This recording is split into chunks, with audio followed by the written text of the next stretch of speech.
Hello, hello. Welcome to my channel. My name is Emmie from Emmie Evolving. If this is your first time joining me, thank you for finding me. If this is not your first time, thank you for coming back. So, I'm going to be doing a reading for Pisces, Sun, Moon, Rising, and Venus. Also for your cross watchers. Also for those of us who find ourselves on this channel without any Pisces and anything. You're probably an empath and you're probably needing messages from your soul. Okay. So I asked what this reading was going to be about. And what I was told is it's okay to change your mind. All right. And then that felt kind of sad to me.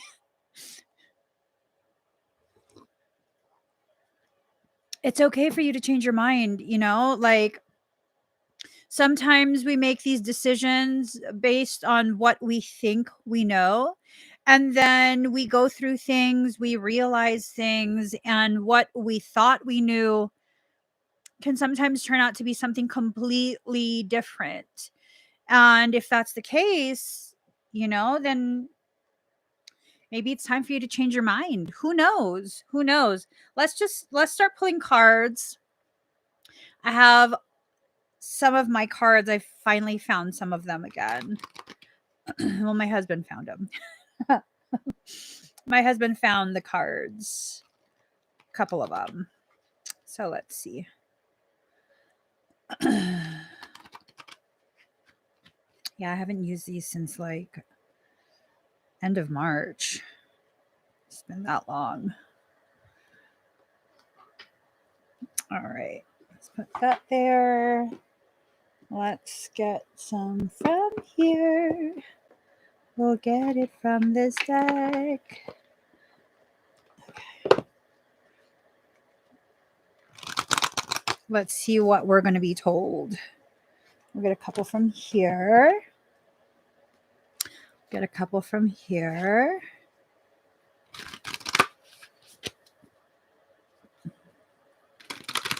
There's a growing intensity to the feelings right now. I don't know what this growing intensity indicates, but things are starting to feel even more intense. Even more intense. Let's see where it goes. All right. Okay. All right. We'll start. All righty.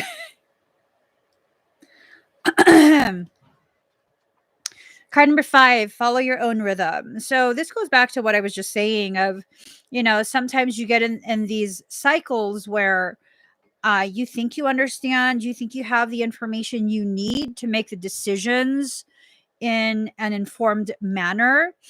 And then things happen and you realize that maybe you didn't have all the information that you needed. And, when that happens, it's okay for you to change your mind. Even if you did make a decision based on what you already knew to be truth, you can change your mind. It's literally okay to change your mind. Okay.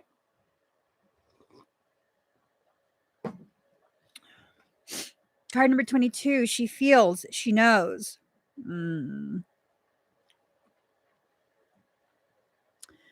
Are you being honest with yourself?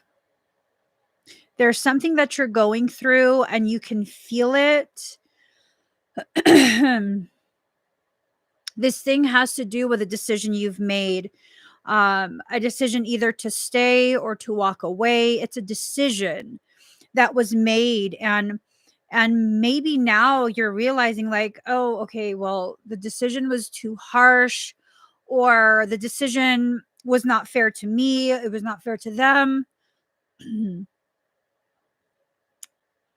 And it's like maybe part of you feels like you're obligated to stick to that decision because there are people who know. There are people who you've shared certain things with, and now you're worried that they're gonna, think you're weak, or think that, you're the problem because you keep allowing things. Reality is this: You're going to live through what you're going to live through, and that's based on what you decide. People can dictate to you all they want about what they believe is the best decision for you. At the end of the day, whatever you decide, whether to listen to them or not, you are the only one that's going to have to live with the consequences of that decision. You're the only one. You're the only one that can't walk away from that circumstance because it's your circumstance. You can't run away from it. You can't walk away from it. You're stuck with it. You have to live it all the way through. Make your decision based on what you feel is best for you, not what you feel like you have to follow through with because so and so and so and so is going to think this and that. Screw it. Screw it. People who truly love you, people who truly empower you, will give you the space to make your own decisions. They won't interfere with that. Okay? They won't be offering advice that's not solicited. These are the people who maybe they'll even ask you, like, do you want my opinion? How do you want me to support you? Do you want me to just listen? Do you want me to this? Do you want me to that? And they really take care not to overstep boundaries. That's important. That's super important. And they can feel disappointed all they want about decisions you've made, but they don't guilt you. They don't go out of their way to make you feel like, you're being stupid if you don't do what I say and yada, yada, yada. Okay. So you feel what you're supposed to decide. You can feel it. You can feel what you want.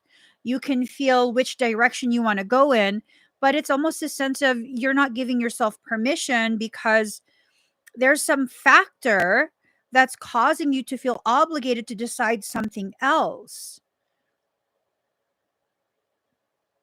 Even if your relationship is toxic, and this is not going to be a popular opinion, okay? Even if your relationship is toxic, it's really not anyone else's place to tell you what to do, how to live, what to decide regarding your connections. You don't need my approval to continue living. You just don't. You don't. You don't need me to agree with you in order to decide what you actually need. If you are not done with whatever relationship, friendship, family connection, work partnership, whatever it is, if you're not done with it, you're not done with it. And if you're not sure if you should walk away, that tells me you're not done with it. Now, people might be like, Emmie, that is so irresponsible of you to tell people who are in toxic connections that, they have a right to decide. Well, who should be deciding for them? You? This is my logic, okay? This is why I believe what I believe. You are going to decide whatever you want anyways. If you are not done with this situation and you choose to leave it because it's toxic and everyone is telling you it's toxic, you know what you're going to do? You're going to look for the same type of situation with someone else. You're going to carry it forward. You're going to recreate this toxicity in a new relationship. How does that serve you? Because for me, my logic tells me that if you do that, if you leave this connection because I'm telling you, like, you're stupid if you don't leave, like, no, you're not stupid. This is your life. Okay. First and foremost, this is your life. If you leave the situation based on me telling you or someone else telling you, and then you recreate it unknowingly with a new relationship, you know what happens? You then begin to wonder if you're the problem. You then begin to think, well, I mean, I'm the common denominator in all of this. So I must be the issue. It must be me. And is it really that you're the issue? Or is it more that you weren't done with that learning opportunity?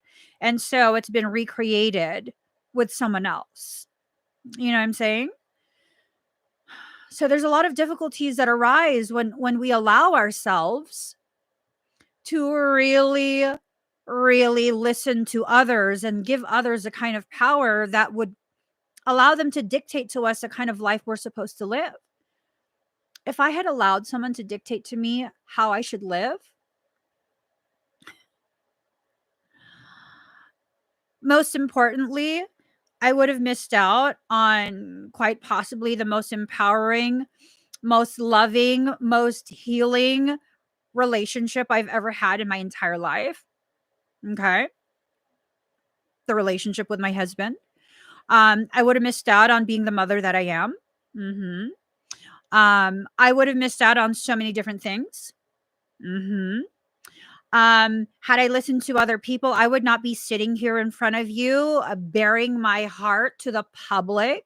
I would not be sharing my thoughts. I would not be weird. I wouldn't be doing any of the work that I'm doing right now. I would probably be in some sort of medical setting, miserable in my job. I'd probably be a damn good surgeon. I'd probably be a phenomenal medical expert at something, but I'd be miserable. I'd be miserable. In my culture, it is very, very commonplace for people to be taught from childhood that you choose your career based on the pay, the wages you can earn.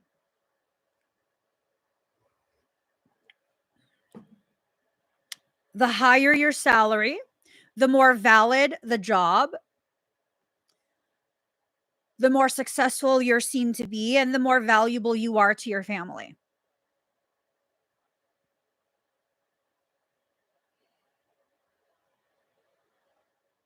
I've been told that for so long, like, you're totally wasting your intelligence. You're wasting, because I went to a private school, private high school.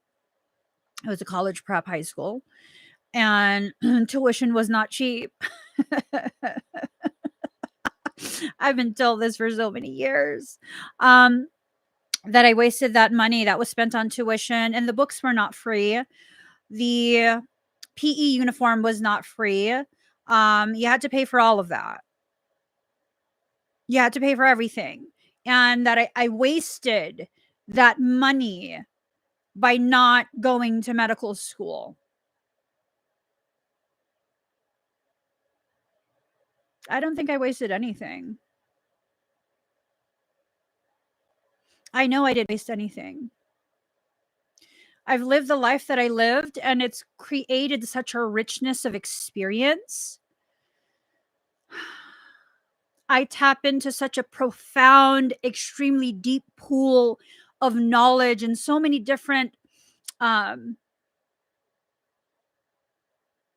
different fields of knowledge.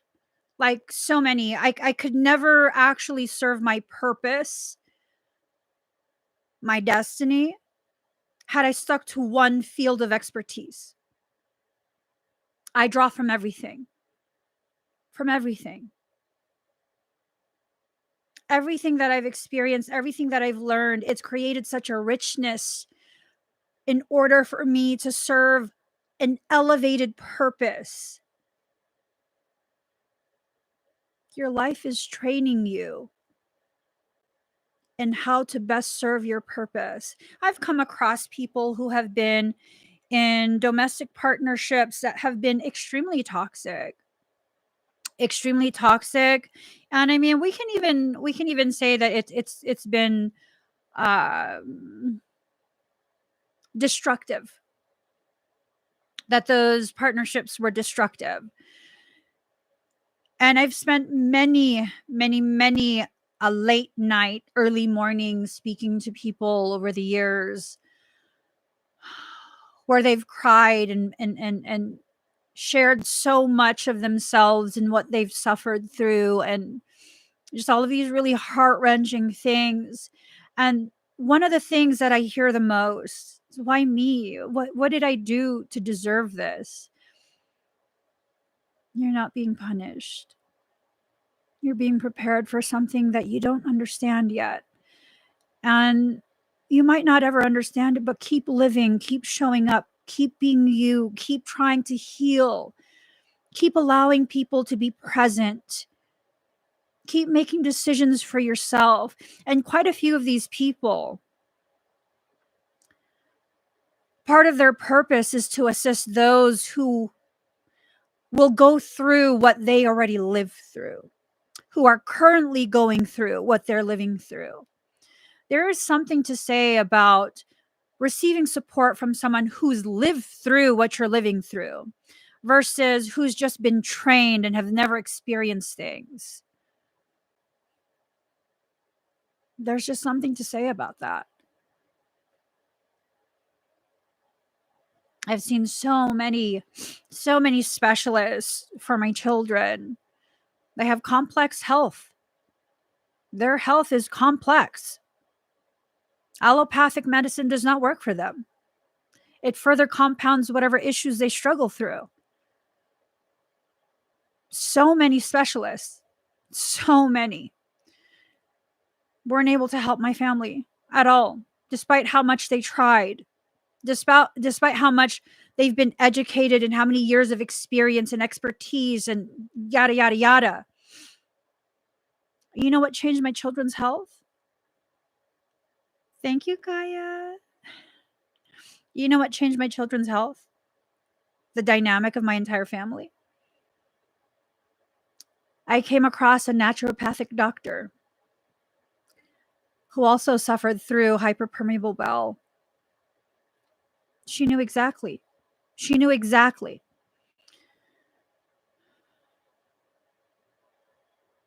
She knew exactly. She's the only one that's been able to help. The only one. She heard me. She listened to me. She understood. And just because she didn't agree didn't mean anything. She still listened. She still understood. Like, okay, you know, I kind of feel like you're onto something here. And, you know, I had told her, I think my children are allergic to California. She asked me why. Why do I think that? Because most doctors would be like, that's crazy. You can't be allergic to a state. You can definitely be reactive to a region, especially if it's been hotboxed by the Rocky Mountains. Oh, Sierra Nevadas, the Sierras. Yeah, all those chemicals are hotboxed in there. From the grapevine all the way till just south of Oregon. hmm From the coastline all the way to the Sierras. All those chemicals are hotboxed there. Ton of aerial spraying. I explained this to her and she goes, well, okay, let's explore that. Why do you think that? Every time we go west of Barstow, my child's skin will begin oozing. That's how she looked at me. Okay. That's a very interesting observation. And I'm like, yeah, the further east we go, the less he will ooze. And she heard me. She validated me. And sometimes when we go to other people for advice, we're not really seeking advice. We're just seeking validation. We want to know that we're not making the wrong decision. And here's the thing, though. You have to be careful of doing this because why? Because it could potentially be this thing of you already know what you want, what you need, what you're going to decide, but you don't want to take responsibility for it. And so you're waiting for someone else or maybe enough people to say the same thing that you've already decided for yourself. And what if you never find those people? What if you never find them? We were seeing specialists in the double digits. Everyone said I was crazy. This naturopathic doctor, she knew that I was a stay-at-home mom. She knew that all of the food my children eat are made from scratch, from raw ingredients, whole foods. She knew that my home was strictly gluten and grain free. She knew that I was making our toiletries, I was making the soaps, the lotions, everything. I was making everything from scratch. She knew how involved I am in my children's lives. And to her, what I suspected, what I was considering, what I was questioning, that's more valid than any specialist who spends 5 minutes with you. So, how do we apply this to the friendships that we have and these friends that we're going to for advice? I mean, when was the last time you shared the goodness that happens in your relationship? Do you share that? Or do you only ever tell your friends what's going on when it's bad stuff? Or do you only ever share when, you know, they've bought you something expensive, they planned a lavish trip? Like, do our friends really have a good idea of the kind of relationship that we have? I distinctly remember someone was talking to me about like a narcissistic situation they were in. Their partner is a raging narcissist. I know both of them and I've spent quite a bit of time with both of them. And they were like, am I selfish for wanting to leave? And I was like, well, fact is, you've told me quite a bit of the negative. I'm not there. I'm not there when there's positive things. I'm not there when he makes you feel amazing. I'm not there when he does the little things that make you want to stay. I mean, are you stupid for staying? Are you selfish for leaving? I don't know. I don't know. I've only ever heard from you. And I don't know that I want to hear from him because he's a raging ass fucking liar. A crazy ass motherfucking liar. But that's still not my place to decide. You guys have children together. You can't leave it up to me to decide the fate of your family dynamic. You can't. And I distinctly remember what she said to me was, that's why I wanted to ask you because I know you'd never do that. I still can't. I can't decide that for you. I know everyone else is saying, leave him. He's a blah, blah, blah, and blah, blah, blah. I don't want to be that kind of friend to you. What do you want?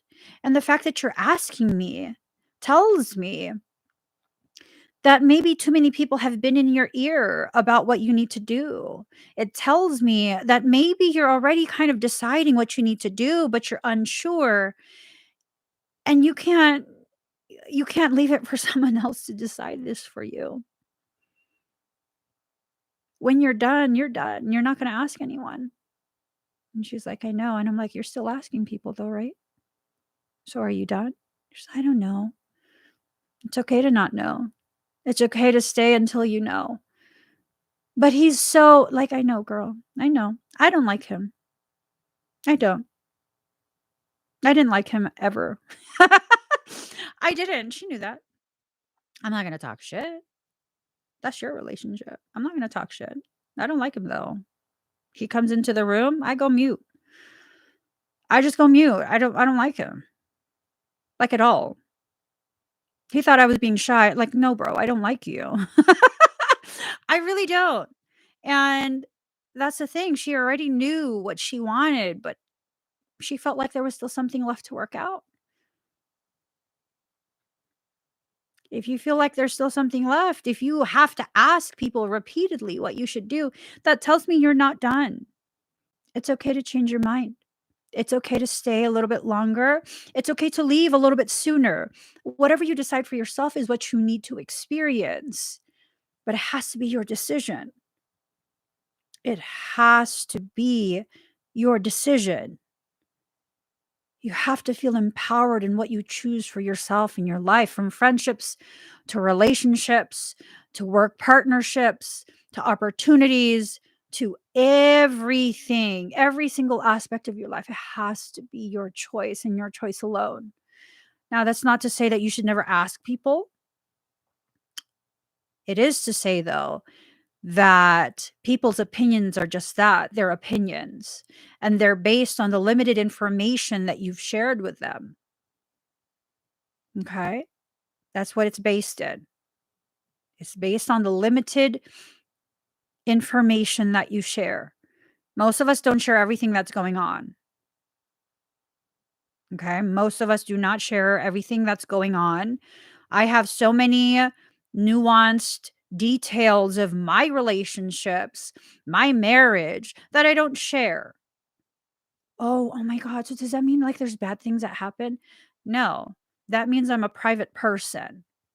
That means I will only share what I want to share, and the things that are the most sacred to me, I do not share. I just don't.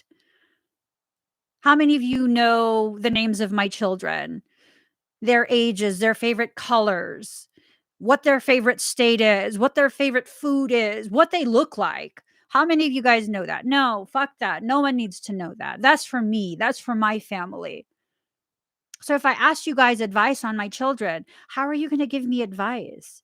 How are you going to know what's best for me and my children? You're not going to know. You're not going to know. And sometimes if I were to do that, it's me just seeking some sort of understanding, this sense of support. And it's okay if you need that. It's okay. But know that that's what you're doing. You're not actually seeking advice.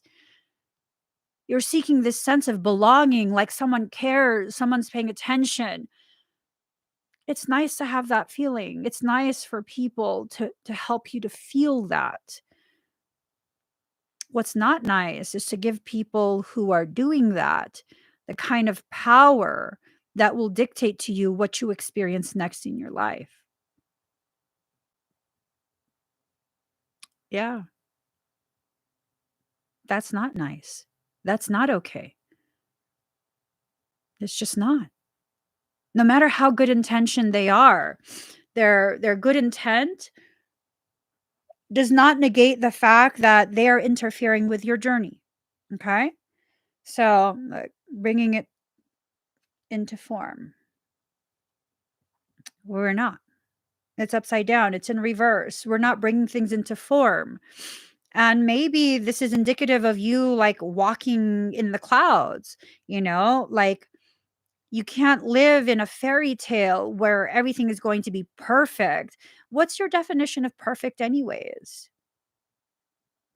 When you're trying to live in a way that's like a movie, like, the relationship is not valid unless he has a six pack, unless he has like a 7 or 8 figure salary, unless he takes you to like Santorini for a weekend and buys you new purses all the time and takes you to fancy dinners, unless he can afford the maintenance of your injectables, and all of that is bullshit for real. All of that is bullshit for real. When you start looking for that type of perfection, that's a bullshit story. You want to go on those trips? Work for it. Pay for it yourself. And that's that. That's that. Like, don't you want your goal to be with someone who is your equal? I could never be okay with someone spoiling me in that way, whether they can afford it or not. I couldn't. I couldn't. It's something that's weird to me. It feels weird. The concept of it alone feels so foreign and so weird. Why? Because I don't ever want to become dependent on someone in that way.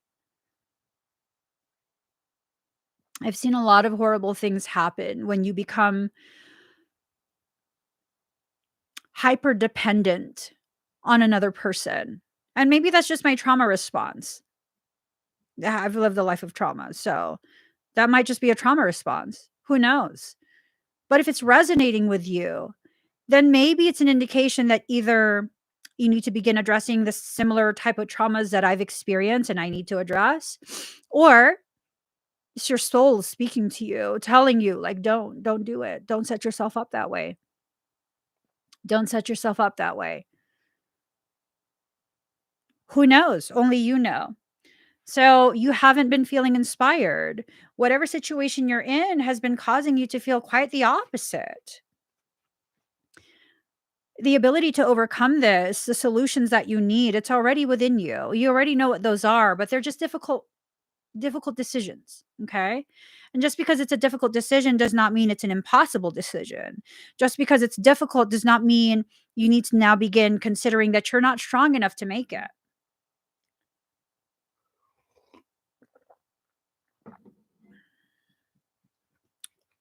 I think there's a lot of things that need to be spoken about between self and soul. Card number 32, faith in the process. For some of us, even though all of this resonates, we're still going to experience really shitty situations. Why? But I did what you said, Emmy. I thought about everything and I had the conversations with myself and I made the informed decisions. Why? I don't get it. Well, this talk is not about making life easier. It's not about avoiding situations you need to experience, because those are the situations that will help to round out your, excuse me, your understanding of yourself and your life. The fastest, most efficient way to disappoint yourself is to have an expectation of yourself and your life that's not in alignment with what you actually need. I know what I need. Okay, well, then why are you upset? Why are you upset that you're experiencing what you need if you know what you need? The human concepts of what you need are not always what you actually need. They're not always that. I promise you. There have been so many times where I've really, really sat and thought. I've allowed myself to change my mind. I've allowed myself to shift within my space, within my process. I've allowed myself the time to actually process. It still didn't work out the way I was thinking. Well, why? Well, because what I wanted was not what I needed. Mm, ain't that some shit? What I wanted was not what I needed, and it's very easy to confuse what you want with what you need. What you need is always what you will experience, what you will have in hand, and what will be taken away. That is what you need. I saw this video. Um, it was really sad. I saw 2 videos. They were back to back. Um, One video, the girl had been broken up with, and the Ring camera caught her. This is crazy. Y'all don't do this. Don't be this kind of person, I'm telling you. She didn't wanna accept that they had broken up, and so she had her little knapsack with her jammies. She was preparing herself for bed on the front door.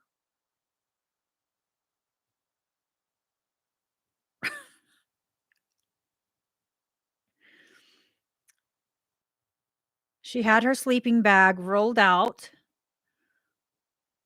She put on her sleeping camisole and sleeping shorts. She even brought out a candle. She was gonna sleep on the front steps.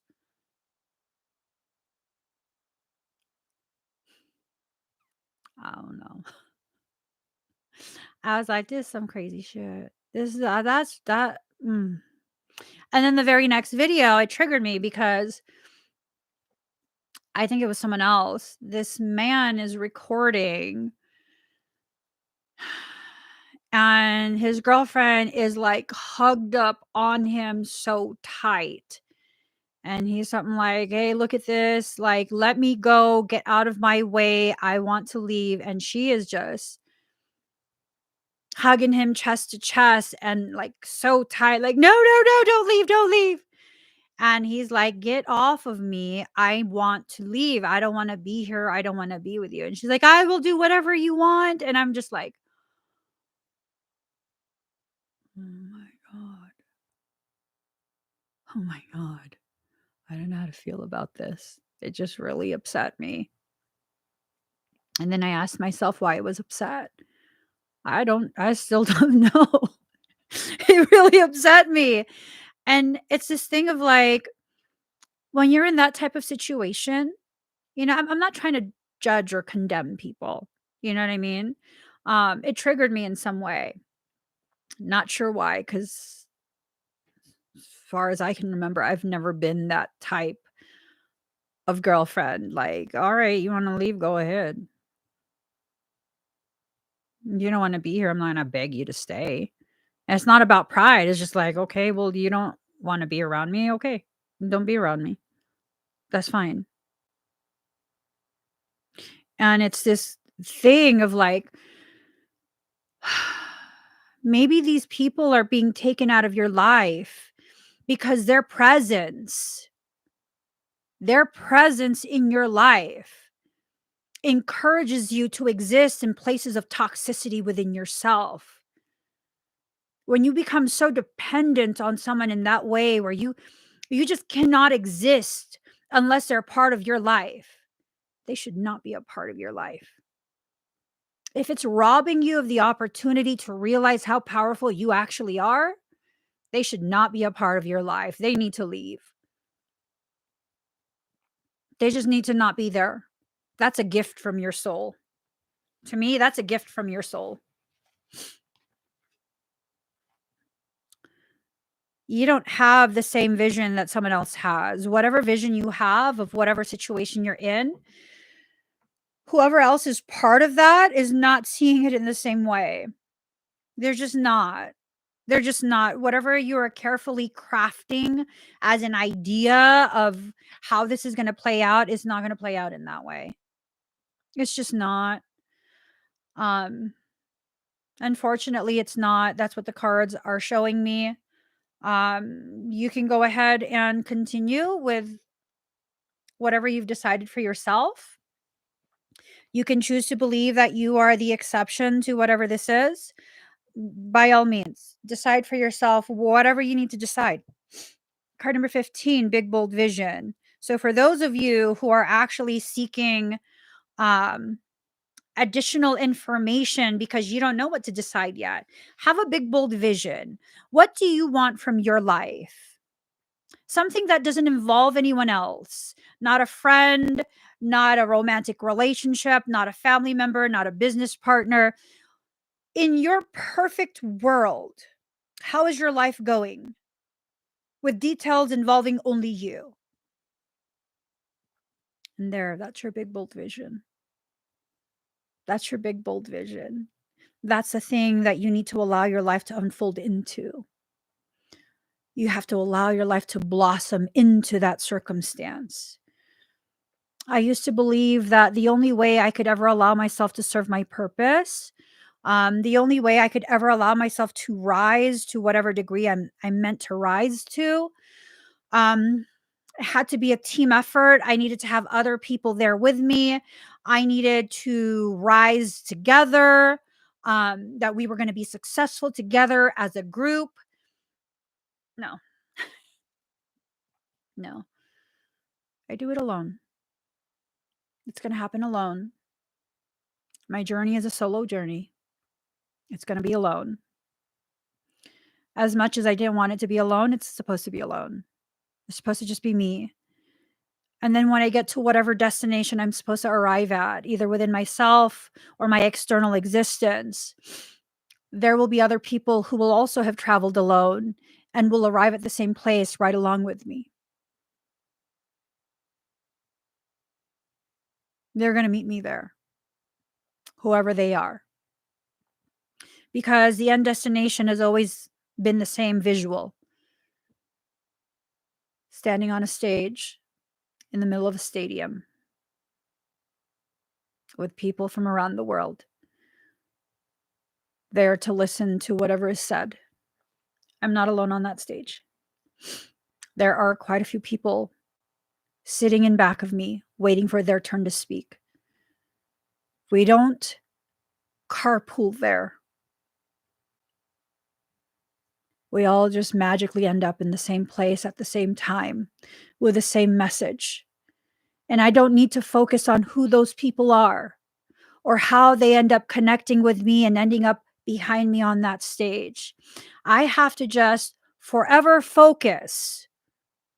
just focus solely on growing myself to the degree that I would be worthy of an audience that size, valuing the words that come out of my mouth, just allowing myself to continue to grow and blossom.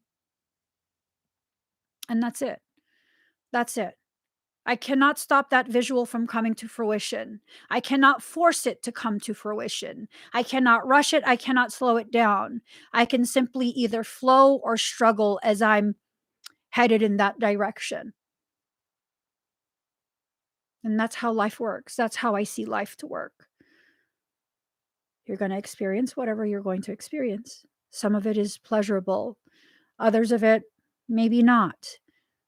Some of it might just be inconvenient. However I perceive whatever I experience, it's going to be based on my perception at that time. So how would I mitigate my sense of struggle?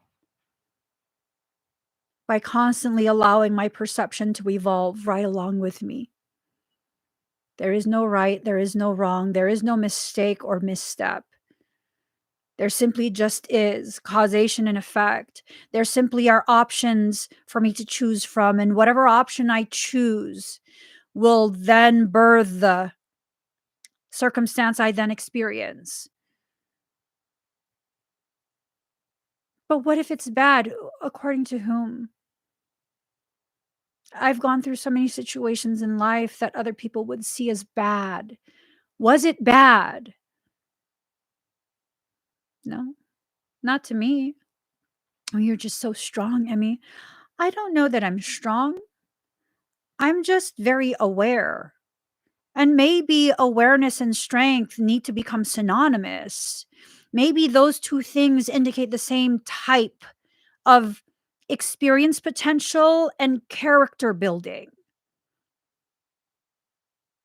I don't see myself as a strong person. I see myself as hyper aware.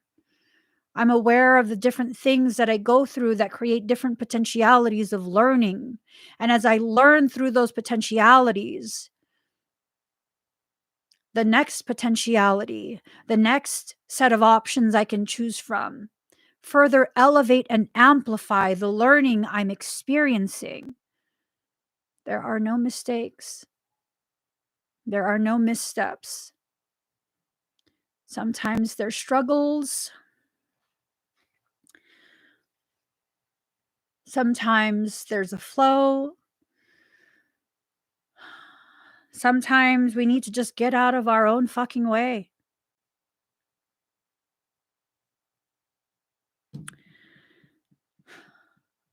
You're the only one blocking your way.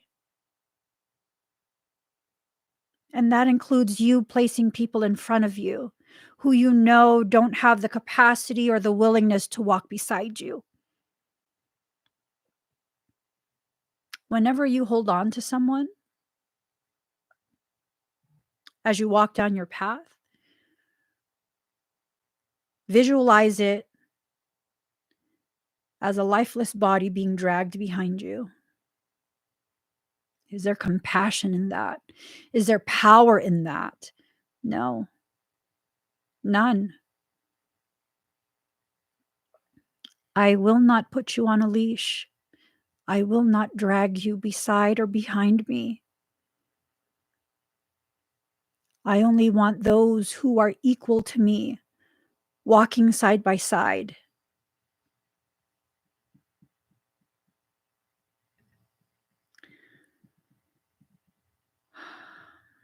Walking side by side.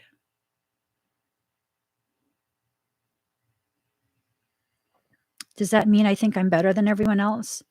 No, it means my heart is desperate for you to see that you are my equal. It's only you that chooses to believe that I'm somehow beyond you, somehow more than you. Just because you don't see what I already do. Existing within you does not make you any less than me. You exist, therefore you're needed. But I'm so this and I'm so that and I'm weak. Nah, I don't know about that. I don't know about that. That sounds like you're taking in other people's words and other people's perceptions. People who need you to believe you're weak because unless you do, they actually don't have the authority or the power to dominate you and control you. I'm not a big person, you guys. I got big ass feet. That's about it. That's about it. A large majority of people I will come across are bigger than me, taller than me, have more muscle than me, have more stable joints than me. Um, yeah, a lot of people. A lot of people could pick me up.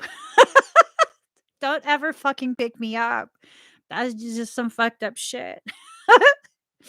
A lot of people could pick me up. Mhm.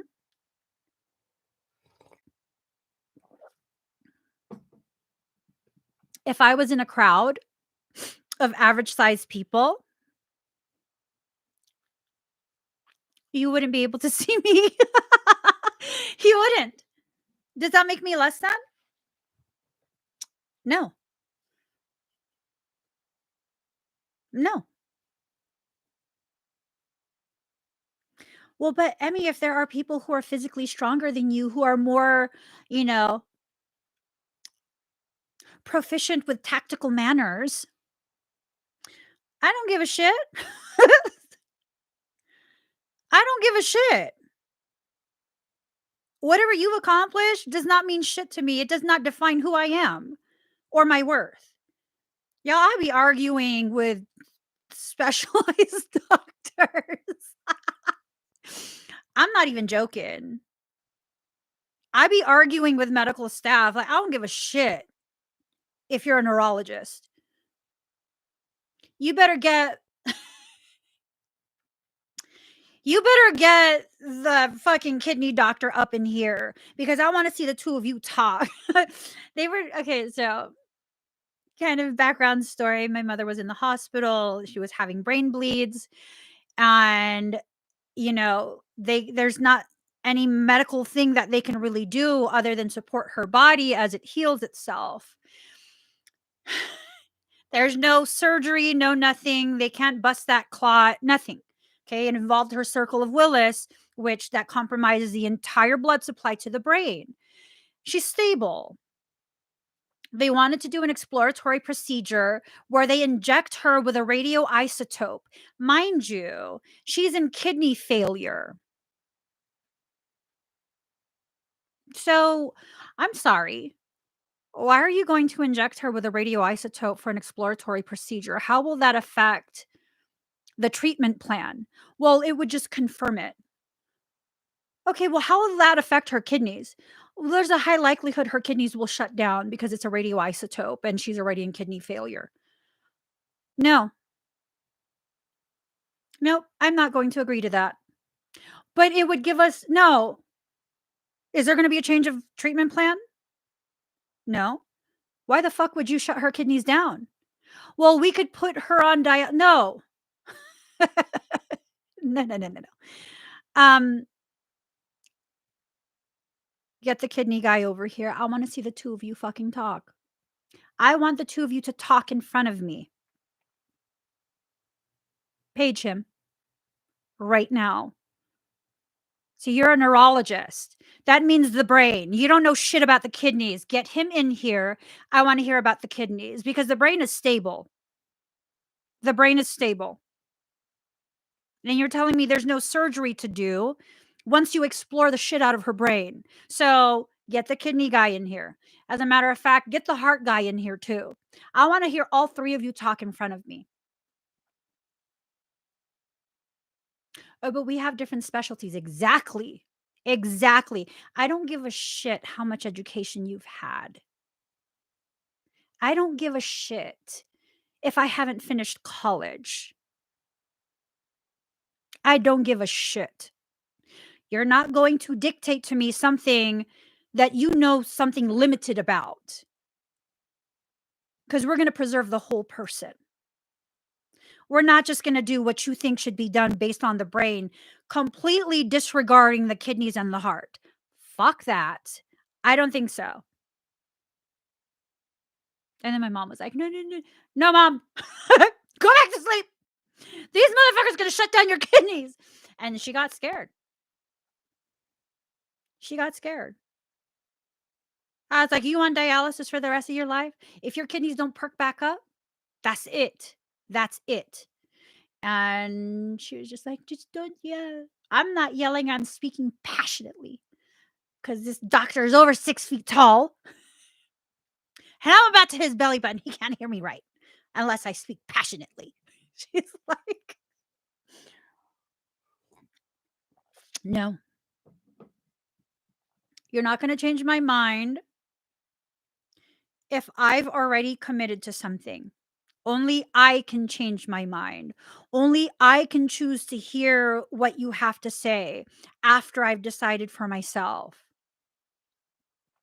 And he wasn't I wasn't hearing anything from this neurologist that was convincing me that I needed to listen to him any further. Just no. No. No. Nope. Mm-mm. Nope. You're not going to change the treatment plan. There's no need for that. Nope. Not going to agree. Do you know how powerful you have to be within yourself to be able to stand up to the tyrants of this world?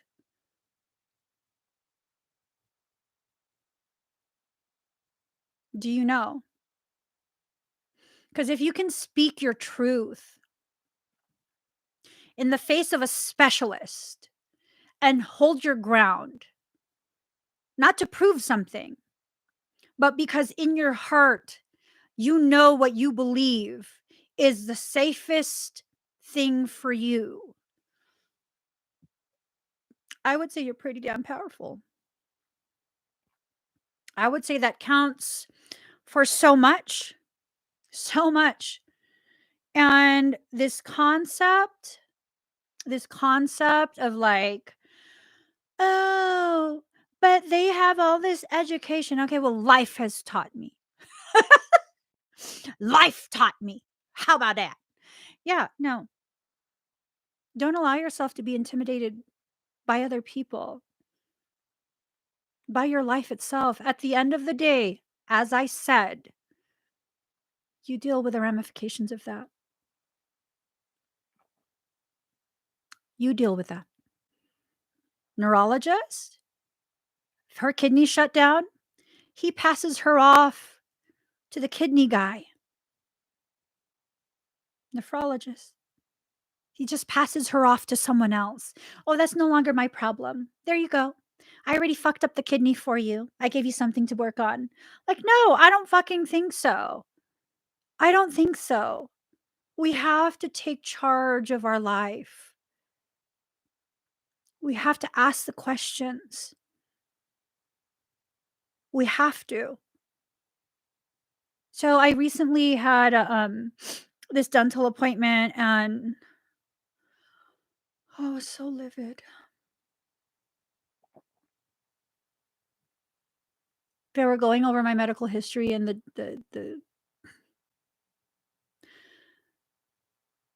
dentist says to me, like, no, allergies to epinephrine, they don't exist.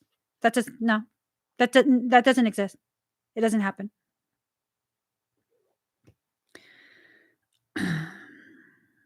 It doesn't happen.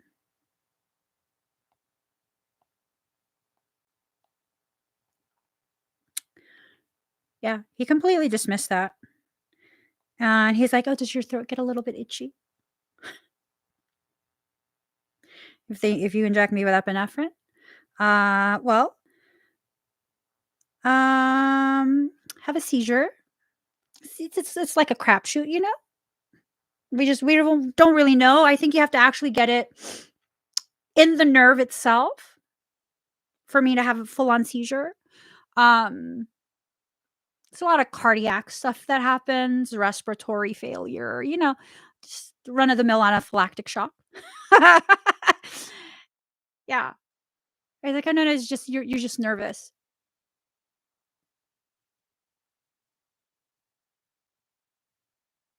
Anxiety causes seizures?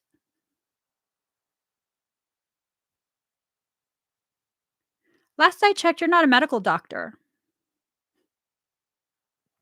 You're a tooth doctor. It's really not your place to lecture me about medical doctor things. Stick to the teeth. I was so fucking mad. I was so fucking mad.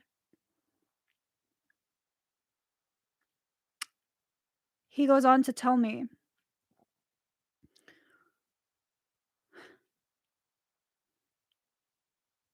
epinephrine is adrenaline. Epinephrine's adrenaline. There's no way anyone can be allergic to epinephrine because your body produces adrenaline. So then why is it called epinephrine? If it's adrenaline, why is it called epinephrine? Why don't they call it adrenaline? And if it's adrenaline, whose body did they harvest that from?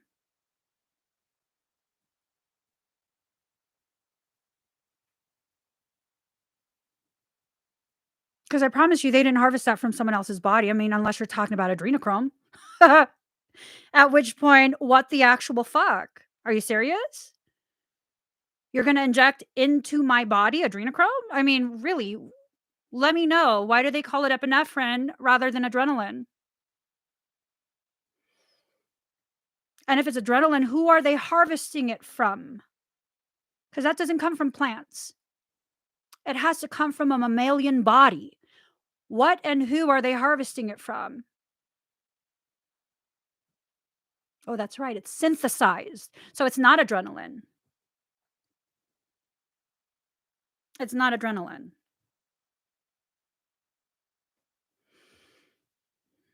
It's just not. It's not adrenaline. It's a synthesized, chemically similar to adrenaline. I'm fucking allergic to rice and I'm Asian. I can't have soy sauce. I'm Asian, born in Asia. You tell me that's not real too? I mean, rice is hypoallergenic, right? Sir, my body doesn't give a shit. My body legit doesn't give a shit about you and your thoughts. Um,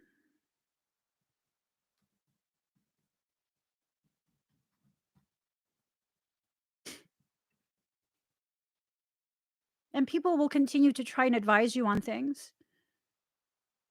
You know yourself. You know yourself. You know who you are. You can try and convince yourself all you want that you don't know who you are and you feel lost, and you know exactly who you are. You know what process you're in. It's just difficult for you to admit it to yourself right now. And that's okay. That's normal. That's normal. It's normal. It's natural. When you are in the process of finding a deeper truth, a more accurate and authentic version of you, you have to let go of who you are as you know yourself to be right now. That's why you feel lost. When you feel lost, that's the letting go of the old person you were. And why would you need to do that? To make room for a more authentic you to come forward. It's a symptom of healing. It's a symptom of healing. Many of us don't understand that because society tells us when you feel lost, you're fucking up in life. When you don't know who you are, you're fucking up in life. When this, when that, you're fucking up in life. When was the last time society celebrated you for being you? When was the last time society gave you permission to be who you are? When was the last time you said to society, fuck you don't know me, and you don't need to. I don't need to prove shit to you. I don't need to prove shit. I don't need to live by your standards and your rules. I will continue to thrive even without your permission.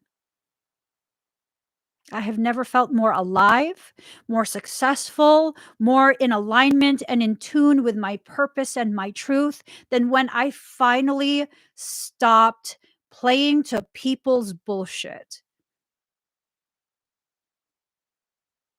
I finally stopped. The final test, the last test that I went through was someone who I had considered a friend on Facebook. Um, and I remember a person had just totally attacked them in a post. And then they tagged me in it. Not the person who attacked them, but the person who was my friend. They tagged me in it, and it was upsetting for me to see it because, like, there's been quite a few different opportunities. This person is displaced. Um, they don't have the means, I guess, to feed themselves. I don't really know. I don't know why they've been displaced for several years. I don't know. I don't know. I don't know them that well. And I just, they tagged me in it, and I felt like I had to share the truth that he's never shamed me for not contributing some sort of like financial donation. And that's all I can speak on. And I totally like whew, I felt badly, but at the same time, it was kind of like, okay, I don't know what I need to do, but let me just leave it alone. I said what I needed to say, and that's just that. And I privately messaged this person, and I was like, "Are you okay? I'm really sorry they attacked you like that."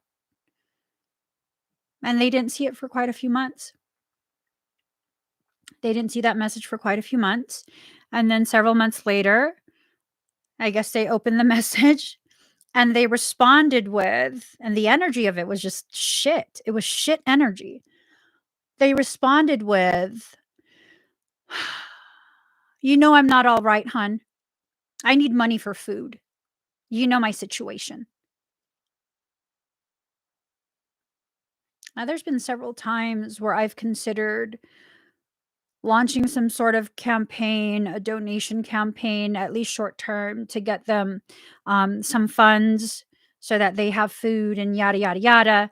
And every single time, right before I do, every single time, right before I go ahead and send funds to their, PayPal or whatever, something in me is like, no, that's horrible. They need help. But something in me is always like, no, something will interrupt. I'll feel weird about it, and so I never sent anything. So when they messaged that, like, "You know my situation. I'm not okay. I need money for food." I responded with, like, "I'm aware of your situation. I'm not giving you money." That message was from several months ago. If you look at the date and the time, that's when someone attacked you online. They're talking shit about you. And I commented. And then I privately messaged to see if you were okay. So, no, I won't be giving you money. No. No. Why, as an empath, do I always feel weird about that? Towards you, like, how many people have I given to? How many? I don't even know. I don't even know, nor do I care to know. When I know myself to be someone that's so giving, and I never expect people to pay me back either. It's not like, "Oh, this is a loan. You got like 3 weeks, a month, 3 months to pay me back." No. It's just like, "Okay, I'm drawn to give you something. This is what I can give you, and have a good life." And that's that. When I know myself to be that way and I keep trying to give, and I keep changing my mind at the last moment, that's a sign of something. I don't know what. I never bothered to find out. I never bothered to find out. Um, yeah. Do I need to know? No, I just need to accept. I needed to change my mind every single time. That's my soul protecting me from something. Imma just honor that. Imma leave that alone. Imma just leave that alone. Imma just leave that alone. I don't need to find out what they're actually doing. Nope. I avoided something that I didn't need to experience with them. Imma just leave that alone. It's okay for you to change your mind, and it's okay for people to get pissed off that you've changed your mind. And typically, when you change your mind and this person that loves you suddenly is pissed that at the last minute they didn't get what they wanted from you, um, that's not just a red flag, that's red fucking fireworks in the sky. Red fireworks in the sky. Let yourself accept people for who and what they are and adjust yourself accordingly. Just let yourself. Let yourself. Because what I've learned, this is what I've learned. In the past, when I feel that and I feel weird, like I shouldn't do this, and I do it anyways because I don't want to disappoint them because I've already said that I would. Um, I've already volunteered myself to overgive. That's my own bad. Um, and I overgive, and then I realize something really bad. Um, and then I don't give anymore. I've already given, but I'm not gonna give more. You'd think they'd just be grateful that I'd given initially. No, no, they're not. That type of personality from what I've lived through, no. They're not. They're just not. They're not.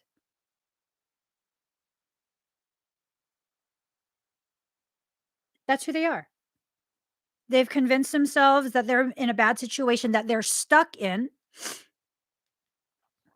and now you're obligated to provide because they're stuck. Okay, motherfuckers, I've been stuck in a situation before. And then I made the decisions to get myself out of it. No one was obligated to provide. As a matter of fact, I didn't even take any donations for myself. I didn't ask anyone for donations. I do remember an amazing person when they found out what was going on with my breaks. Um, they did start a GoFundMe, and I was like, "Oh my god, no. Oh my god, no. This is weird." It feels weird. But that's just because I wasn't accustomed to allowing people who actually genuinely cared to help. That's never been held over my head by that person, ever.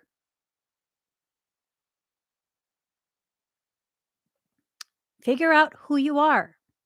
Figure out how people fit into your life, and then make the decisions accordingly. It's okay for you to change your mind. It's okay for you to realize something after you've gotten to know someone, the real person, not what they're projecting, not this brand image that they're trying to sell. It's time to take accountability for your life. It's time to consciously choose who's allowed to be around you. Not everyone deserves that honor. Not everyone. And it's okay for you to get to a point where you realize some of the people that are in your life really should not be a part of it. That's okay. Now, we're not going to make decisions out of anger. out of fear. We're not going to do this to retaliate. Like, please, I don't get a say in the way you use what I say. I don't get a say in the way you receive my opinions. But I am sitting here asking you, please don't use me and my words to validate and justify hateful behavior. That's not what this is for. And you know when your behavior is hateful, because hearing me say this is irritating you. Striking a chord. It's resonance. On some level, you're probably realizing, shit, I do that. It's okay. Just don't do it anymore. Sometimes it's some sort of trauma response. Sometimes it's a coping mechanism. When you realize you're behaving in a toxic manner, stop. You can't undo what you've already done, but that doesn't mean you have to now commit to forever doing that, behaving that way, seeing that way.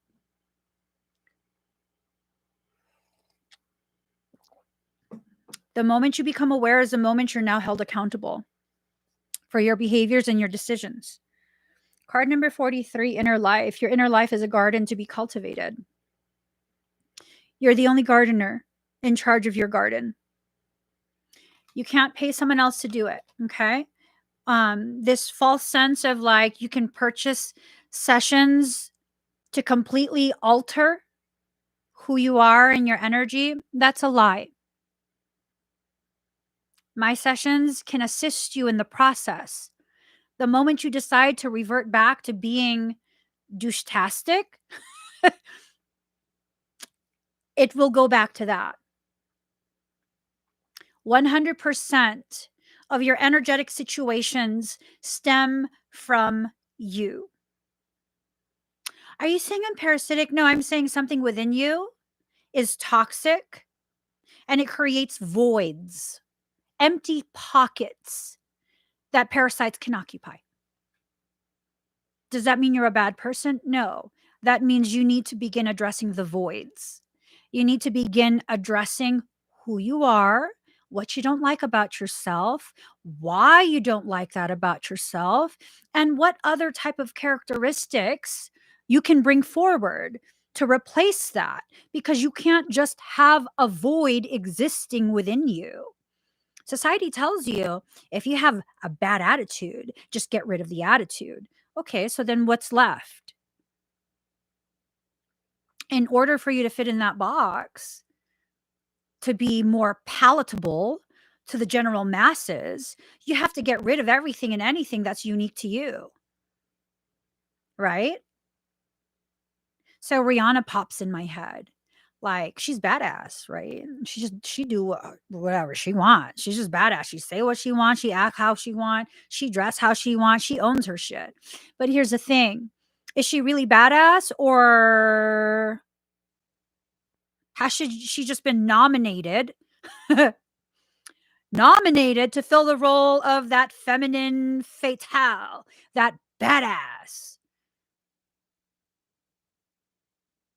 Is she really badass? Or is that a projection? Is that a branding image? Her aesthetics is badass. Don't get me fucking wrong. Don't get me wrong. Rihanna's fucking aesthetics is badass. I love it. I love her style. I love her attitude, everything. I love her. But I look at her and I see a fractured little girl. I look at her and I see someone fractured. I see someone hurting. I see someone who has to play a role. I see someone who feels very betrayed. By who? By what? I don't know. I don't know. But I see it. I feel it. And I'm like, girlfriend's still just rocking on. She's like, fuck it. Let's just keep going. Keep going. That's your decision. Keep going. It's not a bad thing. It's not a good thing. It's just a thing. So are you playing into this aesthetic? Or is this who you really are? Is a person you know yourself to be who you really are, or is it just you playing a role? Because people told you that's what you are. People told me I'm a whole bunch of different things. Okay. Okay, I don't know. Am I badass? I don't think so. I feel like I'm a fractured person. Am I, like, empowered? I don't know. I don't always feel empowered. Oftentimes this thing of, like, when people tell me that I'm, like, so powerful and so badass, it's like, "No, I'm just having an attitude problem today." I'm just having an attitude problem today, and because I have an attitude problem today, I'm really not up for you telling me what the fuck to do, see, say, hear, be, whatever. I don't give a shit what you say today. I got an attitude today. That's just kinda where I'm at,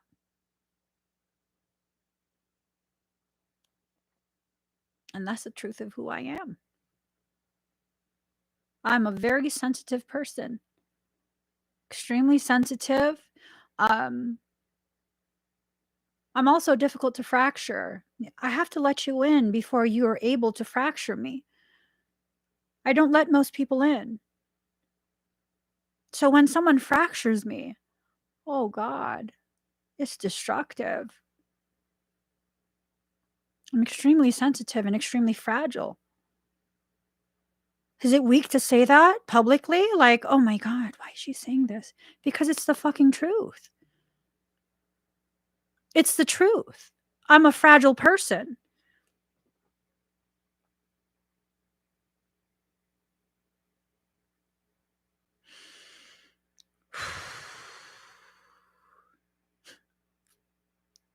I got a notification on my phone. As if you need another reason to treat yourself.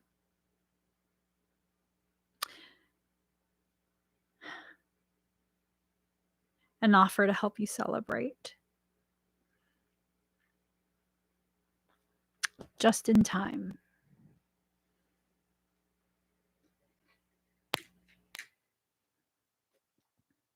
Ooh, the resonance with that. My parents raised me to give with no return by devaluing my pain and health. Now I'm finally putting myself at the front of my priorities.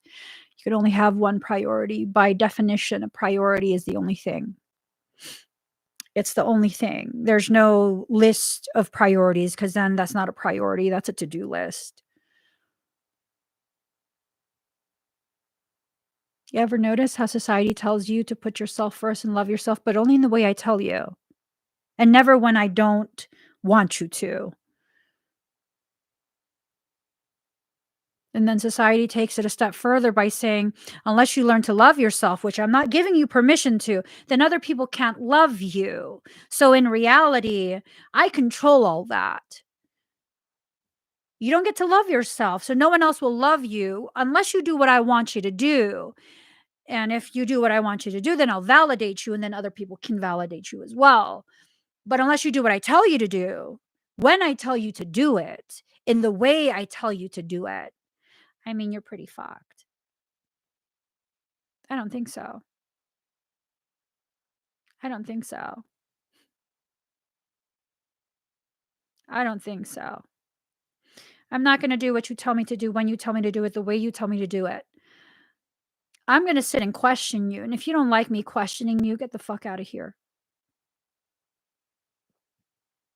I will not devote blind allegiance to you and your bullshit.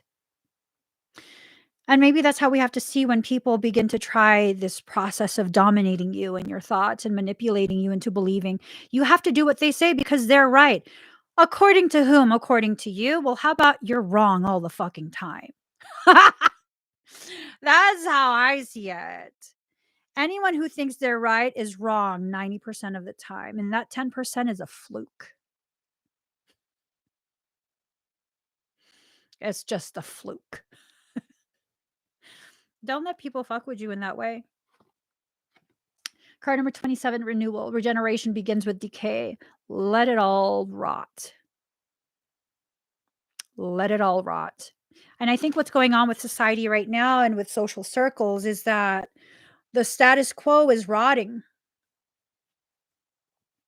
It's rotting and we're allowing it to rot because we're afraid to speak up. We're afraid to this. We're afraid to that. It's okay. Let fear serve its purpose.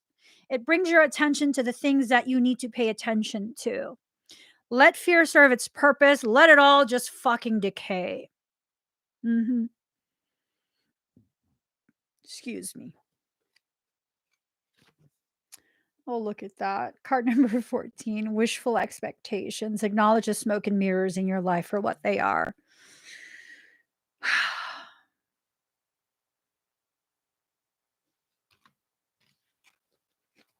People playing with you. Maybe it's you playing with yourself. I don't know. There are games being played.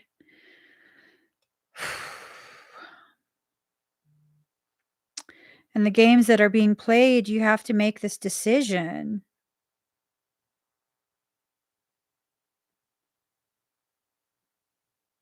Mhm.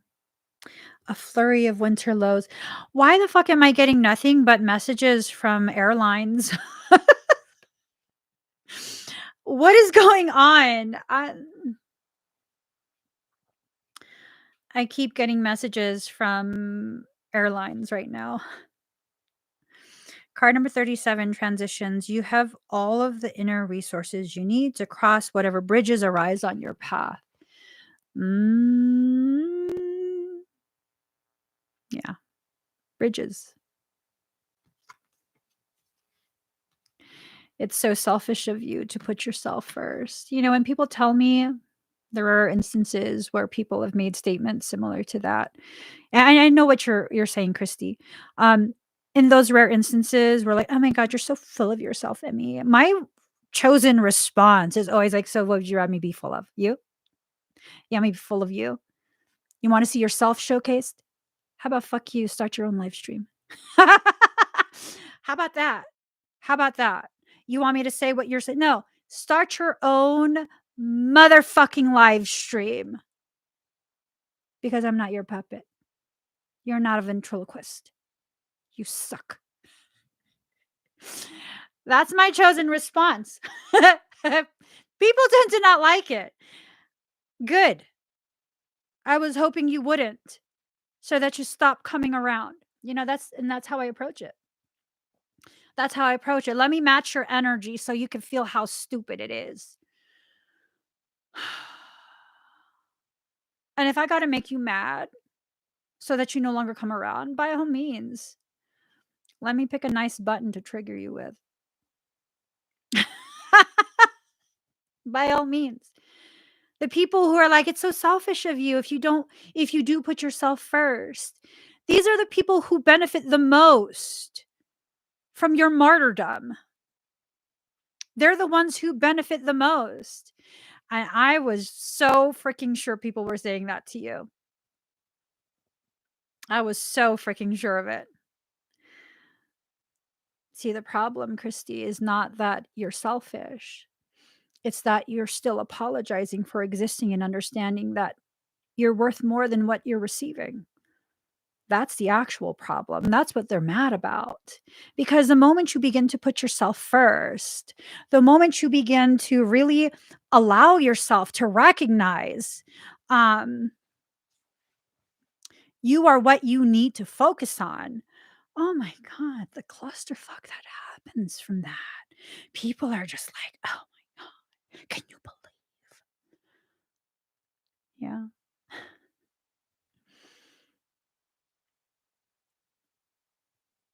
When I stopped just giving everything away, everything that I was earning, because that's what I was actually doing. Literally everything that I was earning, I was giving away. Um, that's why I no longer, when I do expedites, I no longer say what people are getting for their expedites because I used to.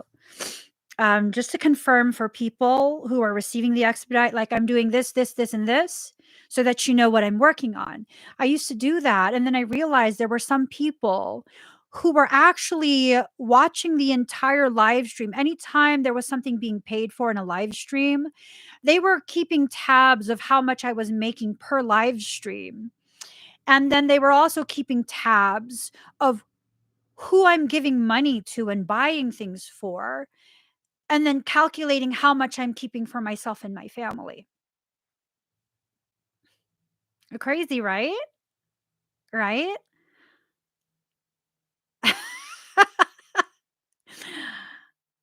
So I do all that work, and then you expect me to give everything away. And if I keep more than $500 for myself per month, I'm a selfish, money hungry whore. Mm. You got some jokes, don't you? You're fucking funny. Yeah. Yeah, you got this true story. True story. True story.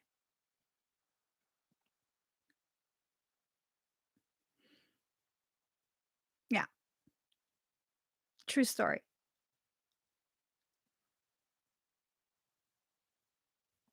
And why were they doing that though? Why were they doing that?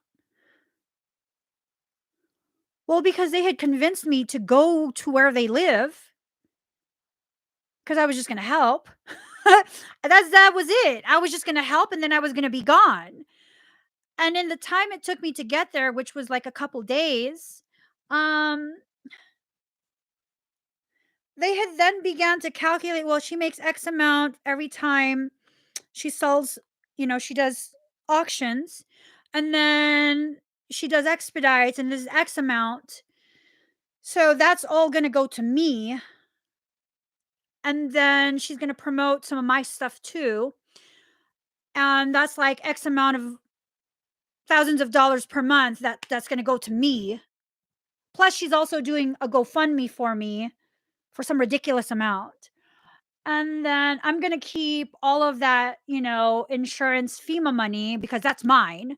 And then, bitch, how dare you fucking leave my house until before I got to use you completely and take all of this from you? Like, that's mine.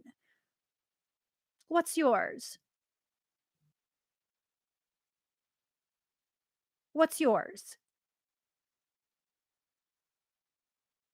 What I worked for? That's yours?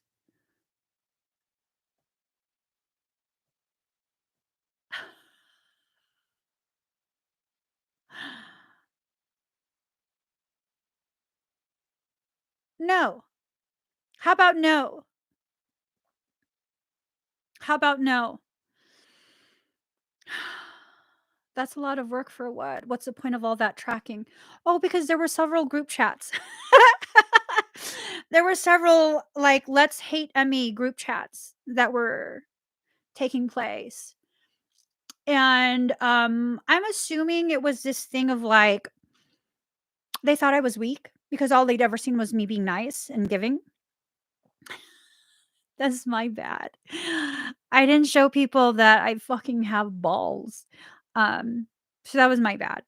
But yeah, no, it was this thing. I'm assuming that if they did this enough, that I would be ashamed and I would give them what's rightfully theirs.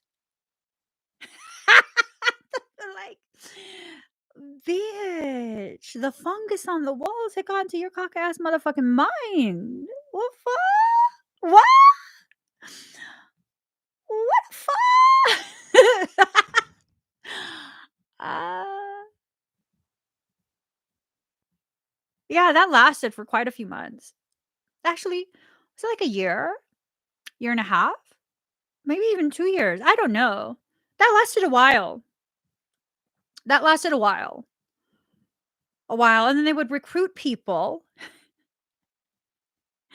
They would recruit people to continue, the attacking.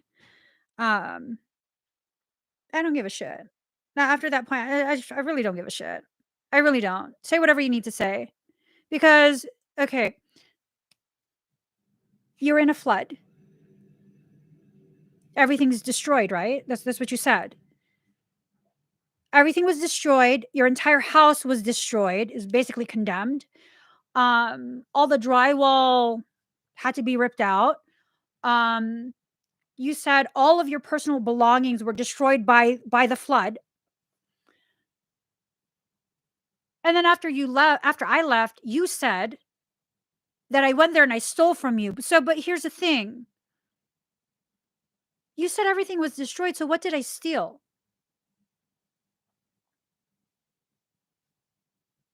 What did I steal?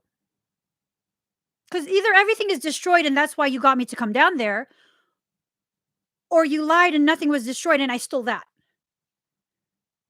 Which one was it? Which one was it?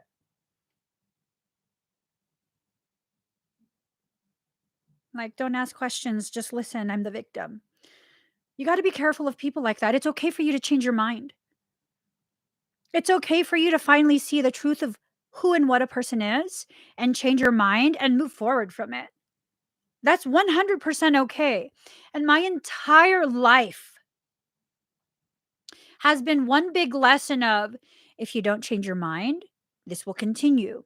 If you do change your mind, excuse me, it's going to be a different struggle, but I promise you, you're going to be stronger. You'll get rid of the bullshit. It's okay to change your mind. It's okay for people to be pissed off that you changed your mind. And it's also okay for you to not give a fucking shit. If the people who are using you are pissed off that you've changed your mind and they can no longer use you. Kathy be knowing. You've gone through some shit. I've been with you on those journeys. Yep, Kathy totally be knowing. Kathy totally be knowing. She's seen so much shit over the years.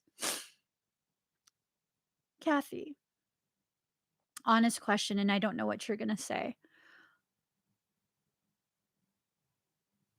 How am I different now than I was then? Am I a better person, worse person, more cold, more detached, more in touch, more loving? I mean, I honestly don't know what you're going to say. And please be 100% raw and authentic in your perception of who I've become. And it's totally okay with me if you say I've become more cold and um, you've seen me grow through so much. And I'm just curious what your perception and opinion of the changes that have occurred within me are. It's a curiosity. And no matter what you say, I mean, I know at the end of the day, I determine who I am. But I know you tell truths like, you're real and you're raw with your truth. I'm just curious. Like, how has your perception of me changed? So card number 12, creative power. Release your alchemical energy into this world. It's time to rebirth yourself. Okay?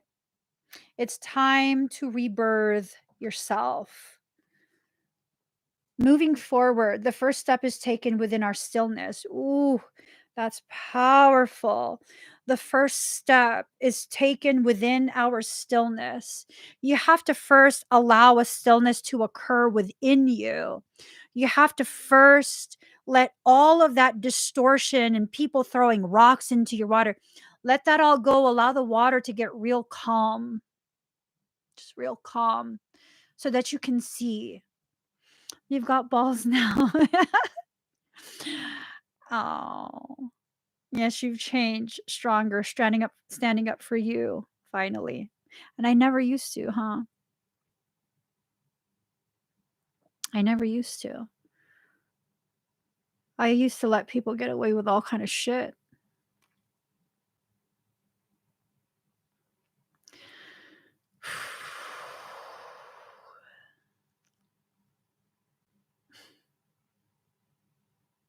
All kind of shit. And the people who are users, they saw that, they exploited it. I can't even really be mad at them because I showed it and I invited the exploitation. Being nice and giving sometimes isn't always the right thing. Yeah. Yeah. It's true. You have to judge each situation independently from other situations. You have to allow yourself to really, really just get things done.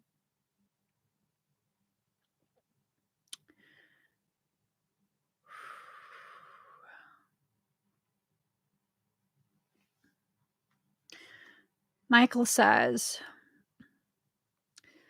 oftentimes we have to walk through the deserts of the types of life that we created because of our overgiving, because of our lack of accountability and holding other people accountable. We've become so depleted that we exist in a desert landscape. And sometimes you have to walk through that desert. You have to traverse that inhospitable land to return back to the ocean where you belong. And there will be those who will track you. They will glide above you, waiting for you to fall, waiting for you to falter, waiting for you to keel over dead so they could feast on your flesh. Fuck them. Every time I go through some really fucked up shit, which seems to be pretty often. Every time I go through some shit, I'm just, when I'm feeling at my lowest and just having struggles with myself, um, I like to very softly and gently tell myself, we're unkillable, we're unfuckwithable, we're badass. I'm a bad bitch. And sometimes that's said through tears. You know, sometimes I just need a little reminder, like, I'm a bad bitch. I'm a bad bitch. And, just a reminder. And oftentimes when I do that, it fucking makes me laugh. It makes me laugh that I'm just like, I'm a bad bitch. I'm a bad bitch. And then that laughter makes me feel like, what the fuck am I tripping off of now? Shit happens. I get through everything in life. Everything makes me stronger, even if it first breaks me. It's going to be fine. It's always fine because that's the reality of who I am. I work with what life gives me.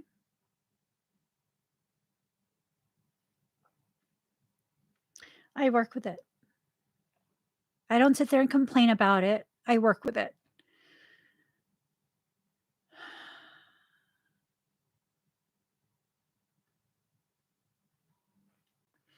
I feel you've always been lovely, kind, considerate, but now you know your priority is you and who deserves your assistance. Yeah, I've learned so much over the past couple years. And it's been this thing of realizing that just because someone believes they need your help does not mean they actually do. And this goes beyond people who are just pretending that they need your help because they want to be able to access you. This goes directly into the heart of those people who are not malicious. Their belief stems from their lack of faith within themselves, and me buying into that is me reinforcing that lack of belief in their ability to overcome their situation on their own.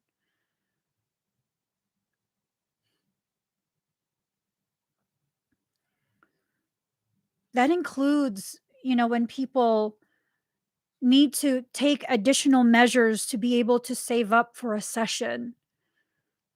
I believe in you. I believe in your ability to invest in yourself. It might take a little time. That's okay. Time's going to pass anyways, but at least this time that's passing is going towards you saving up for you to invest in you. Mm, mm.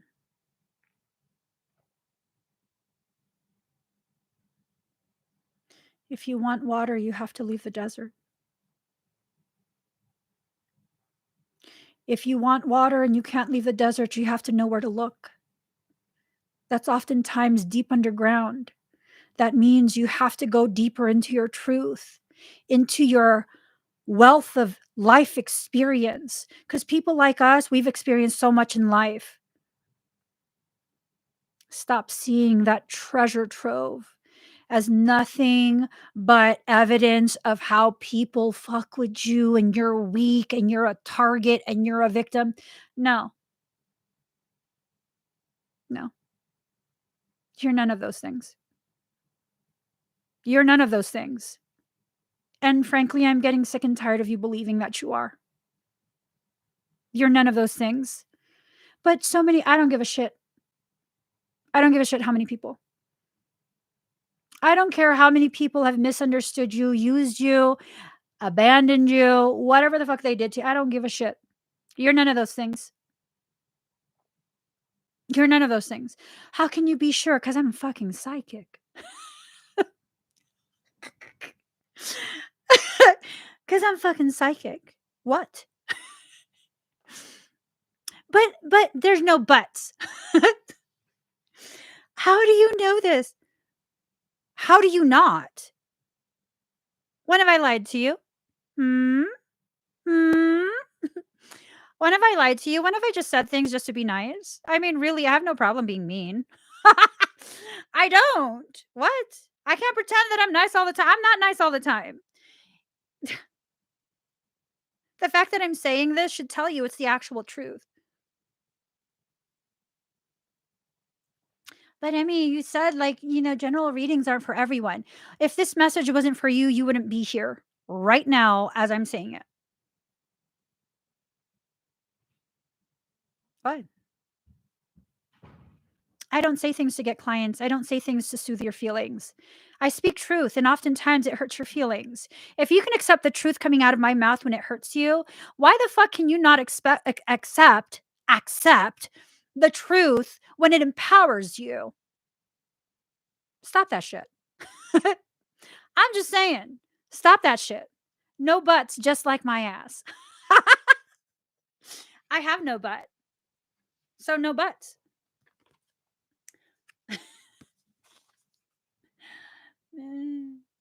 Card number 10, assistance with access. It's necessary to ask for and accept help in order to receive it.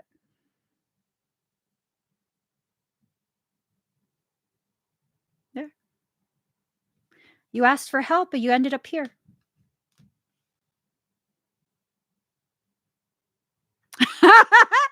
Ocean lover.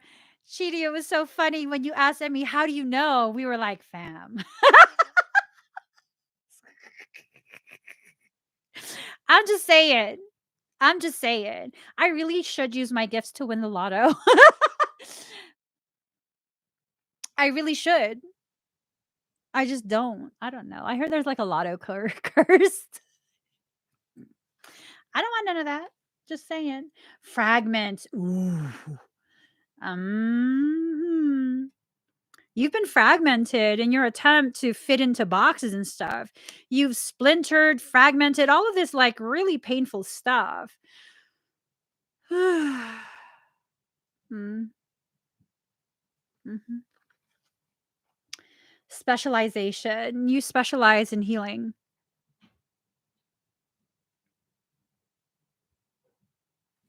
You specialize in healing. You've just continued to choose to heal other people instead of yourself. Hello. Hello. Heal yourself. You can see the truth in other people, but you choose to blind yourself to the truth of who you are. You can choose differently. You can change your mind. You can totally change your mind. Once upon a time, I used to be more than willing to go to war for other people in their defense, out of love for them, out of support for them, to protect them, just all kind of different reasonings. Yet I'd never do it for myself. Kathy has witnessed so much of this. God, it's so fucking embarrassing. It's almost embarrassing how I used to function, but I'm still that person. Selectively, though. I'm still that person selectively. Until you've earned the privilege of me making the excuses for you, fuck you. I don't fucking think so. Who the fuck do you think you are? Who do you think you are to me? That's the more important question. Who the fuck are you to me that you can approach me that way and have that type of entitlement? Let me correct you real quick. Fuck that and fuck you. I'm out. I'm just saying. What? What? They don't what? They don't like it when I speak truth? Go somewhere else then. Right? You don't like when I speak truth, so that tells me you want me to be a liar. No. No. No. Okay? Okay. Go somewhere else. I'm pretty sure there's lots of billions of people in this world who are willing to lie to you. Not here, not now, not ever. Not ever. Stretch. Allow yourself to stretch from one spiritual, energetic, mental, emotional house to another. Allow yourself to stretch. That plasticity is the very thing that will save you from yourself. Neuroplasticity. Look into it. Neuroplasticity.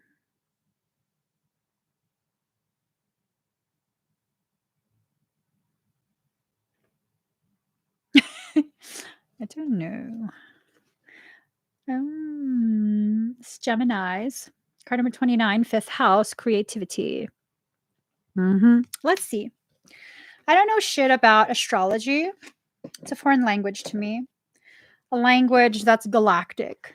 Sorry, I only speak terrestrial languages. All right. Every child's an artist. The problem is staying an artist when you grow up. Be happy. Give yourself the gift of happiness. The fifth house is the fun house. Pleasure, creativity, and children are all elements of this house. Being ingenious and in the limelight is another element. We find our childlike imaginations through storytelling and fantasy. Like, when you were a child, were you so far different than who you are now? Because when I was a child, I used to talk a lot of shit. And I know because my mom used to bring it up my entire like young adulthood. Even my aunties, they never forgave me for the fact that my grandma, who was like a tiger, she's vicious, but she loved me. I was her favorite. So I remember I was maybe like 4 years old. I wasn't in school yet. I was like 4 years old and I was at her house and she was doing laundry and I said to her, "Where are your daughters?" In my native language, of course. "Where are your daughters? You're old already. They should be doing the laundry. You shouldn't be cleaning anymore. You should be resting because you're old. You need to talk to your daughters." At which point my grandma decided to cuss out all her daughters. She cussed them all out and was like, in our language, like basically like, "You bitches. How's a child know better than all of you making me do all this shit?" I'm just saying. They never forgave me. Like, bitches, y'all should be doing laundry. You know what I'm saying? I'm reverting back to that child. I'm reverting back to that child. I don't give a shit. I'm gonna call it how I see it. I don't give a shit. Yeah, remember how you were as a child. Were you curious? Were you fearless? You know what I'm saying? Like, whoo, whoo. This card turning up in a reading indicates that you have created or will begin to create something to be proud of, something that will bring others joy. It may have you on stage or just an area where adults can let down their hair and become as children, responsive, joyful, and free. You can expect the completion of a project. Oh my God, yes! Is the depression about to end? I've been depressed, like bordering on clinical. Y'all probably don't know that. Sarcasm is a very good mask. Please let it be the depression. Let it be the depression. Let that be the thing that ends for real. Let's see.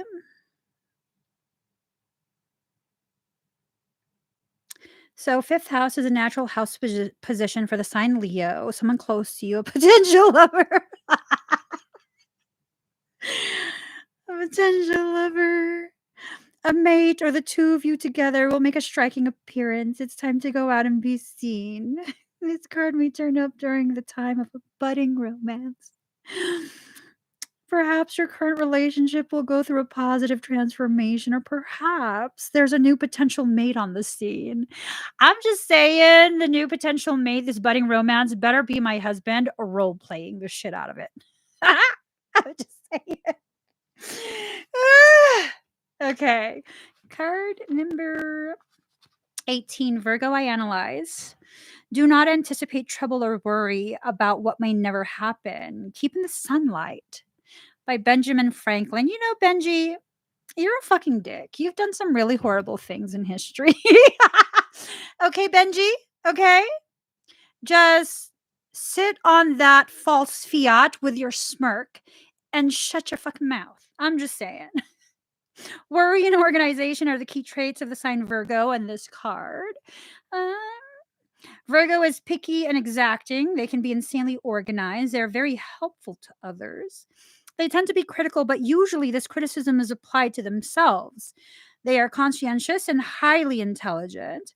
They prefer to step back and analyze before moving ahead. Virgos are true worry warts. I'm feeling attacked. I'm feeling kind of attacked here.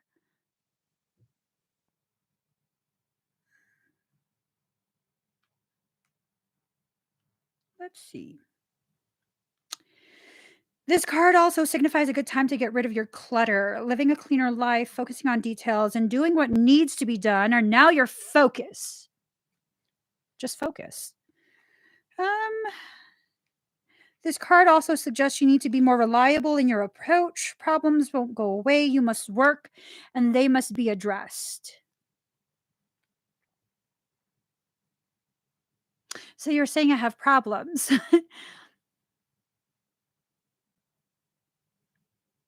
I do. I do. I want to say it's my South Node that's Virgo. I don't know. I don't know. I'll have to look that up. I believe the North is Pisces. There's a whole shitload of Pisces in my chart. Shitload of assholish behavior in my chart.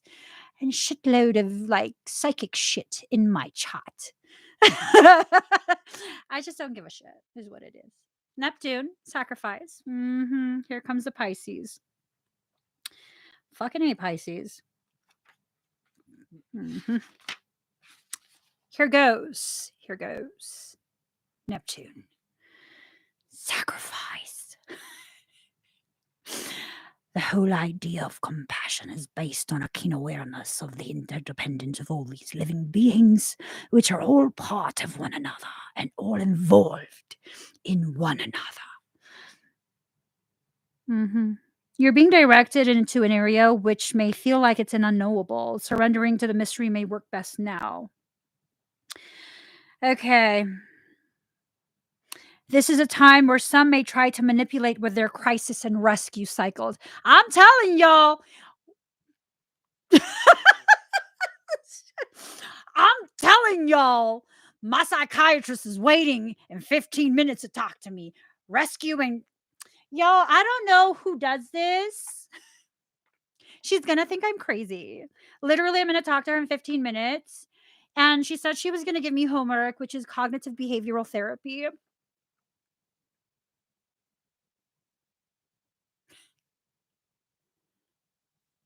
I created an entire complete with like highlights and like, you know, and I had to put a note. The questions made things so much worse. They amplify the distorted logic. And I just, I did 2 different colors for color coding. Like the hot pink was an area of focus. The highlights were like within that area of focus that applies to me. And I don't know if she's going to think I'm fucking crazy.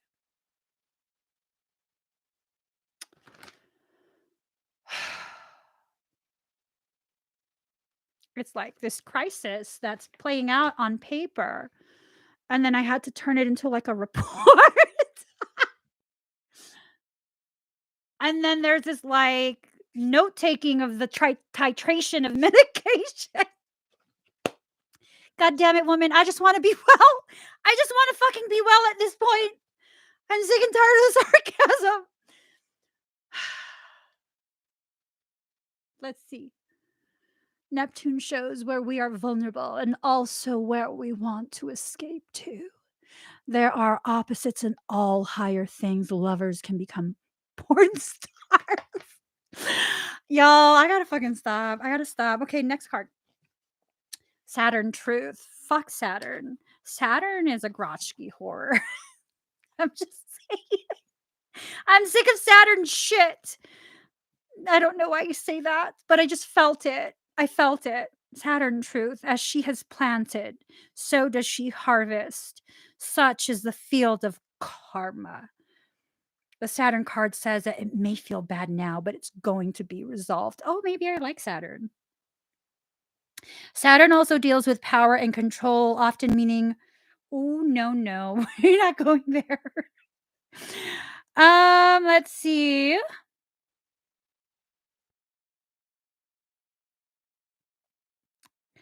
The gift of Saturn is keeping you on your path, helping you face parts of your life you may dread, but you simply must fulfill. They are your contracts towards more solid achievements and a better life. Circumstances may be harsh for a while, but believe your sacrifices to be worth it. It is a good time to be diligent and not rush anything. Whatever you're asking about is likely to take considerable time and not come about quickly. I hate that shit. Why? I can put in the work to accelerate the outcome.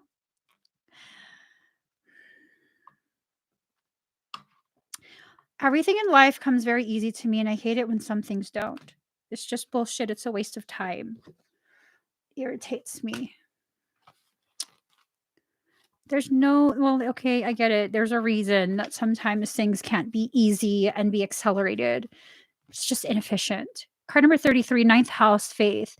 We travel, some of us forever, to seek other states, other lives, other souls.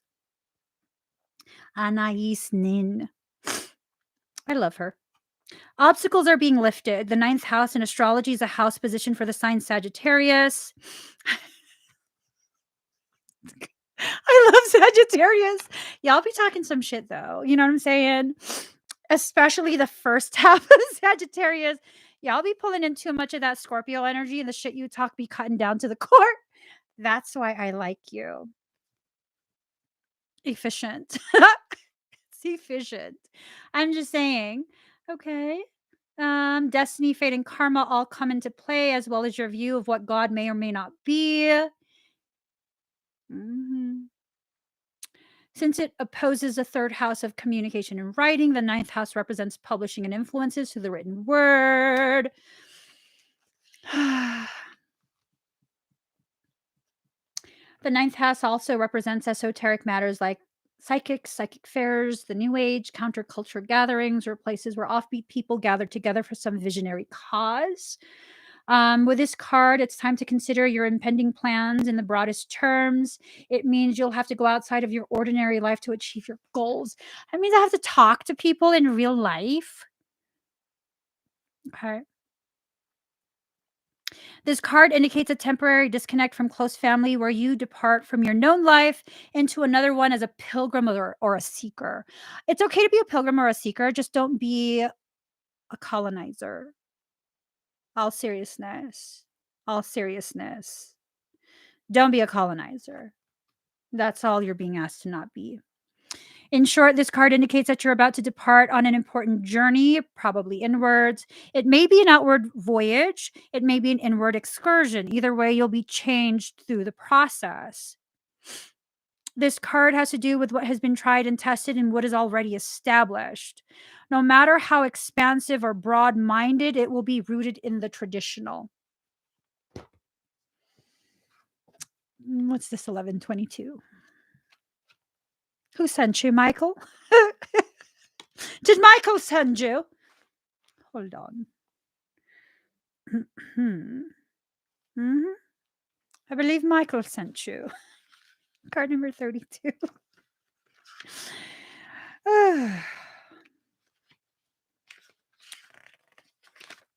Okay. 8th house, endings and beginnings. From my rotting body, flowers shall grow, and I am in them, and that is eternity. This is where it all goes dark and becomes mysterious. So we can't actually predict how things are going to go. Like, we can't actually predict it, right? Right. When this card turns up in a spread, the meaning is clear. You're in a period of great transformation. Your matter in question may seem like a life or death issue. Kind of is. This is not a time of superficialities. You may be evaluating your life's choices, and the need for change is great. Something that has been in your life for a long time crumbles like a tower. May it be depression. Just deconstruct that bitch. I mean, it's fucking. It must be built back up, but in a different way. You will not be able to forge ahead without taking care of this matter. A certain change must be completed before you can move ahead. This adjustment may feel uncomfortable or will not be an easy one.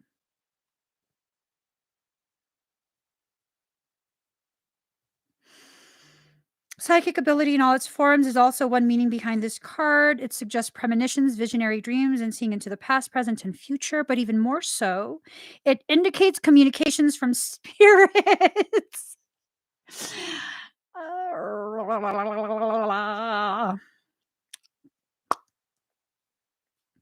Once upon a time, I used to live in this place that was like a block or two away from a cemetery. And I lived on the second floor. It was a condominium. And one day, this spirit made itself known. His name was Earl Martinez. He decided to tell me one night by waking me up by yanking my fucking foot and doing some like tapping on this box that I had. And then he said, "My name is Earl. You can call me Earl Martinez." And I was like, "Go away, Earl." And I told him to go away. And then the following night, he woke me up, and there was a line that went from my side of the bed around the foot of the bed, out the fucking window, down the street, and leading to the cemetery. He fucking woke everybody up. Earl woke up the entire cemetery and let them know that I can see and hear him, and to come to my room late at night, but everyone had to be civil and they all had to wait their turn to tell me what they needed me to tell their family.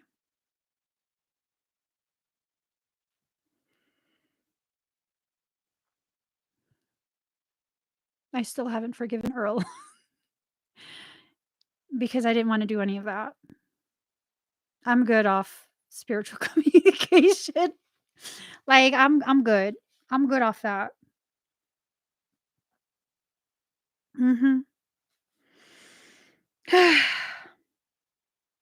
Oh god. Jealousy, rivals, sabotage, and stalking are also issues of the 8th house. Mhm.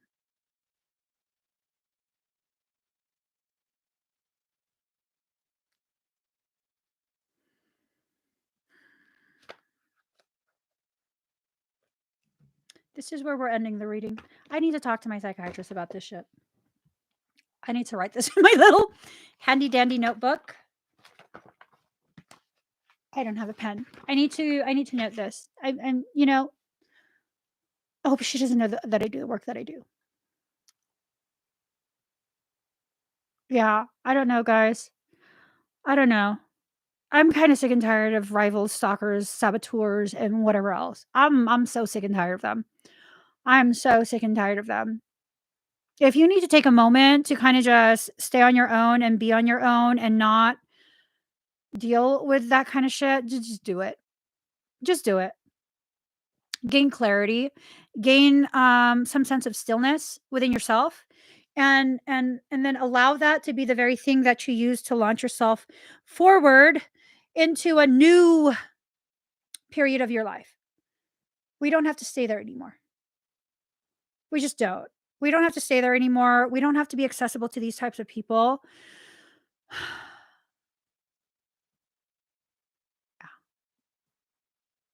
Just like, just no, just go, just go. Let me read you guys one card. I'm not even gonna shuffle it. I'm gonna pull somewhere randomly. And with this, I'm just gonna read you poetry and then I'm gonna go. Okay. Card number 1, beyond death, life. Footprints lead to the shore of the sea. Beyond that point, no trace remains. This is about integration. Remember what we said about, traveling through the desert wasteland and needing to go through that in order for you to return back to the sea, which is your natural environment, right? Right. I'm calling to you. Can you hear me? Listen, within your heart, there I speak. My voice rings true. You are urged beyond what has been. The time has come. Lay it to rest now. This ending comes as grace to free you from all that you have known. For what you have known is now too small for your soul. Bury your uncertainty with equanimity. I am certain enough for both of us. Allow me to show you the light that you are, that burns within you, blazing angel of heavenly purity. I will unveil you to yourself, undressing your ego, casting aside its layers as tender as a lover, with unwavering attention upon the sacred body of light. You shall know yourself in truth, as pure beyond all experience, untainted, ever innocent, as a pure vessel stripped bare, ready for the divine revelation, as light, as life, as love. So here you are, an old soul at the edge of something you have known, at the cusp of an ending and a beginning. Perhaps you are already in surrender and falling in, or perhaps you are fearful and resisting as you greet your unknown destiny. Like, just allow yourself to come forward, move forward, go beyond the death that you experience, the death of your ego, the death of your sense of self, the death of the identity that you never were, but told you were. It's just time. I got to get going, guys. Please give this video a thumbs up. If you haven't already subscribed, please do subscribe. Turn on that notification bell. Join me when I'm live. I should be coming live around 11ish today with Chidi for our Empty Cup Radar podcast. I hope I see you guys there. I got to get going. Bye, everyone.